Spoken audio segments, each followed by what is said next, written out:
Hey everyone, this is Mike. Today I'm going to be talking about the live letter for Final Fantasy XIV. It's going to be coming in about 2 weeks time. Now, a few days ago they announced the date for the live letter, which is going to be February 6th. In this live letter they'll be going over pretty much everything that is going to be in patch 5.2. What that is exactly I'll talk about in just a second.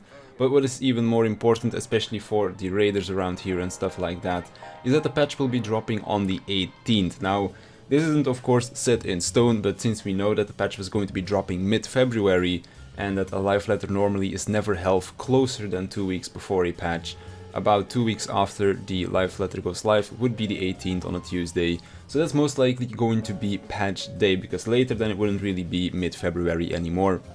And earlier also doesn't really make sense, looking at previous live letters to actual patch date relationships right there. Now, when it comes to the actual patch 5.2, what we can expect, some things we already know of course, like for example we're gonna get new main story, we're gonna get a new dungeon. Of course, new in the new patch system in Shadowbringers is going to be that we'll only be getting one dungeon per patch, so that they can basically expand on other pieces of content or try out new content and that kind of stuff, which I actually am a big fan of, because dungeons aren't super exciting content, they are fun to run, and a more diverse expert roulette would be nice, but I think that them taking more time for different pieces of content that is new and fresh is something that I personally prefer over getting just an extra dungeon. Now, together with that, we'll also get a new beast tribe. What that is going to be exactly we don't know yet. It will most likely be for crafters and gatherers. I believe it was going to be a gatherer one, but exact details will follow of course in the live letter itself. Now, together with that, we'll also have a new trial, which is going to be the ruby weapon, which is from Final Fantasy VII. So thinking about this and the fact that Final Fantasy VII is going to be releasing sometime later this year, if I'm not mistaken, or the rework or remaster of Final Fantasy VII that is. So we can expect that the new trial series of this expansion, if we look back at previous expansions, Heavensward had the Warring Triad, Stormblood had the Four Lords, and then it could be that Shadowbringers has the weapon series from Final Fantasy VII as their trial series of this expansion, which could be really cool. Now, other than the Ruby weapon trial, we're also going to be getting a secret trial, so we don't know exactly what this is going to be yet. Will this tie into the weapon series? Will this be maybe a story trial or something like that? We don't know, but hopefully that'll be revealed in the next live letter. If not, then we'll know it on patch day, of course, when we do finally find out about that. For the raiders, of course, along us we have the new Eden Savage raid tier, which is going to be called Edenverse. Of course, 4 new bosses, new loot to acquire and gear up towards the next ultimate.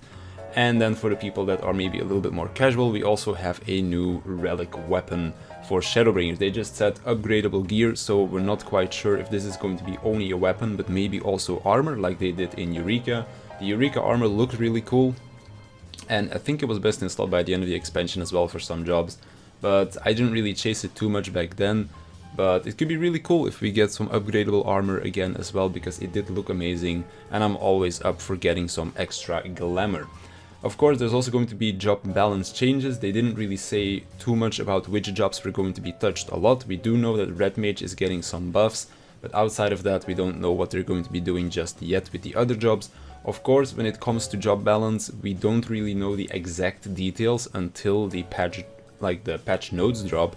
So even though they talk about some stuff in the live letter itself, we might not know the exact details until the patch actually goes live, or until like a day or so before the patch goes live, when we get our patch notes, so that we can look at the buffs and nerfs over there.